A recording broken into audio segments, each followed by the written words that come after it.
Foodie, hi! Welcome, my name is Anna and I am the Keto Foodie, and today, Foodie Friday, we're having pizza.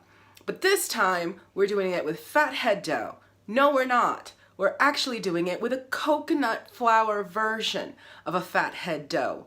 What? Stick around, I'll explain.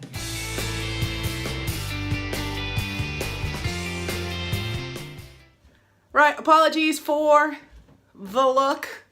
I am feeling quite poorly, and so today we are trying out, it was inspired by LowCarb Yum after watching a video on bagels on HighFalutin Low Carb. I will link to them all down below.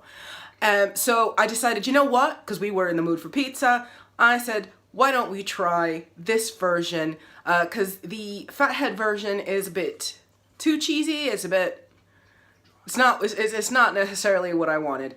So we said, why don't we try the coconut flour version of it? So, will it work? Let's find out. All right, to start off, we've got 250 grams of grated mozzarella cheese, the dry one, not the fresh one, 55 grams of cream cheese, 60 grams of coconut flour, 2 tablespoons of butter melted, and 2 tablespoons of baking powder. We also have 3 large eggs.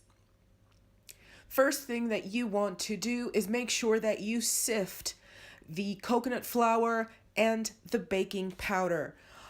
I didn't believe this would have an effect, but believe me, it does. So please make sure you sift that flour and the baking powder. But not only sift it, make sure that you give it a good mix so that it's incorporated in fully with each other, and the baking powder is not just sitting on top or on the bottom.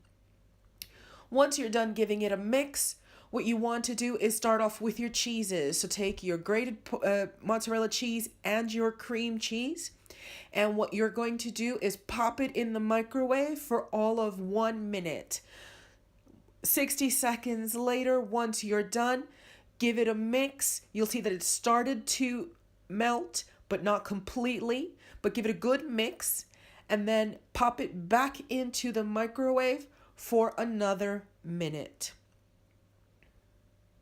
Okay, once it comes out of the microwave the second time and you start mixing it, you'll see that it really has taken on the melted cheese and the melted cream cheese, and it starts to look like a very, very wet dough. And this is the consistency that you want. Make sure that you're scraping the sides of the bowl and everything is incorporated. See how nice and shiny that is? But it still looks like a dough. After that, go ahead and add in the rest of the ingredients. So the coconut flour mixed with the baking powder, the melted butter, and the 3 eggs. Now, some people will say you have to lightly beat the 3 eggs before you put them in. Well, I forgot to do that, but actually this turned out just fine without having to actually beat the eggs, so I'm just adding them in as is. Now, once you've added in all of this moisture, this is where the magic of coconut flour starts. So first of all, make sure that you start mixing this. Get really, really in there and mix it, because the cheeses are already starting to cool down and solidify. So you want to make sure that all of that moisture starts getting mixed in. Now you'll start to also notice that the coconut flour just starts to suddenly puff up and rise. That's because coconut flour is really, really absorbent. It's why you only need a fraction of the amount that you would need if you were using almond flour. So that's why we only need 60 grams of it. But make sure, because this is going to suck all of the moisture up, that you are mixing this and incorporating all of the ingredients and mixing all of the ingredients really, really well. Once you've done that suitably, reasonably with a spatula, you've got to let that spatula go. Okay? And you need to get your hands dirty.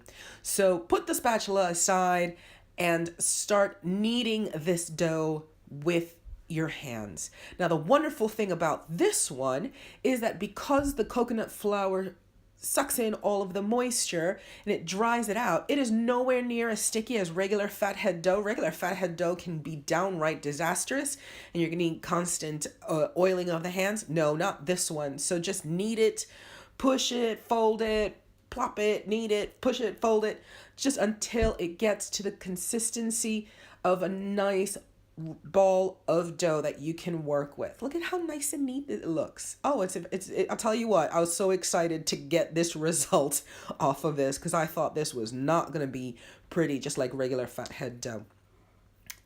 Now look at that. That's gorgeous. That's gorgeous. Now, put that aside and take a sheet of parchment paper and spray it with your favorite spray. This is actually olive oil that they've put into a spray bottle. Just rub your hands along the parchment paper so that the dough doesn't stick. Take 1/3 of the dough, roll it out into a ball, plop it on, add a couple of other sprays of the olive oil on top. Now, by the way, this is a time where you can also include herbs, spices, anything right into the dough before you start rolling it out. So we didn't do that this time because we were just testing out the dough, but we will be adding things like oregano and basil next time. So add another piece of parchment paper on top and start rolling it out with a rolling pin. Now I am horrible at rolling a circle, but this time it seemed to work, for this one at least. The other two sucked.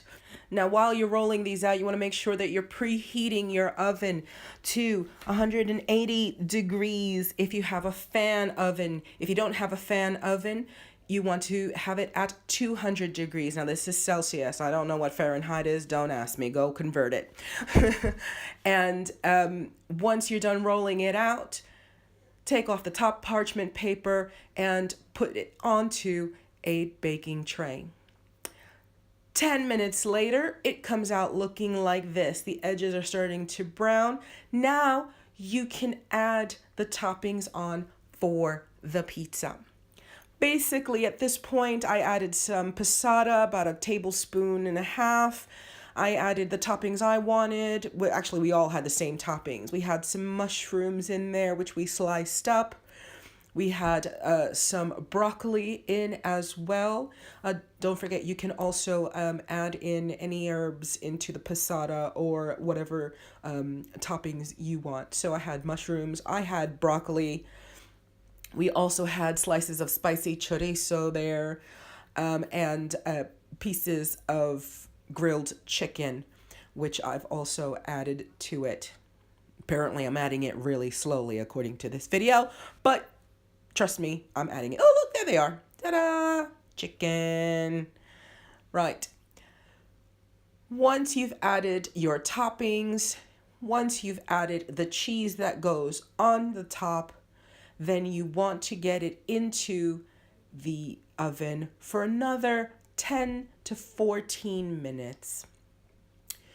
Once it's ready, take it out of the oven, slide it on to the plate, and go ahead and cut it into however many slices you want. Now I'm just cutting it into 4 even slices. And I'll tell you what, this looks fantastic.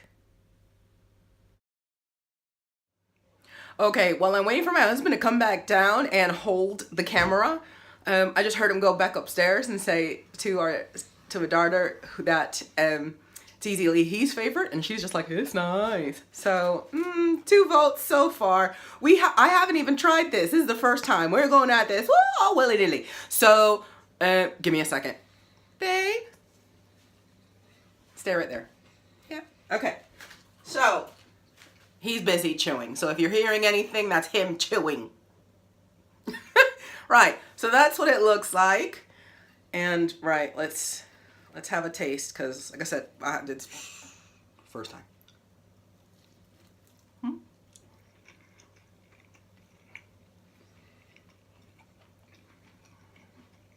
Yeah. Yeah, that works. That works. You can slightly taste it. Very, very slightly taste sort of the coconut flour. I'm tilting a little bit. Sort of takes the coconut flour, really, really light. It's nowhere near as dry as I thought it was going to be. Hold on. It's not, gonna stick straight up, but it will definitely hold. And if you're a New Yorker, you're gonna fold your pizza most of the time. I think it's sacrilege, but that's me. But yeah, this works. We're gonna go eat. Bye. If you make this pizza, please let me know. Let me know in the comments. I'd love to know if you made it and how you liked it. And if you like this video, please consider giving me a thumbs up. If you want to see more videos from me, I'd love to have you subscribe, join the party, and also click the bell so that you will be notified whenever I upload a video. Thank you so much for watching. I appreciate you taking the time to stop by. And until next time, I say to you, foodie bye.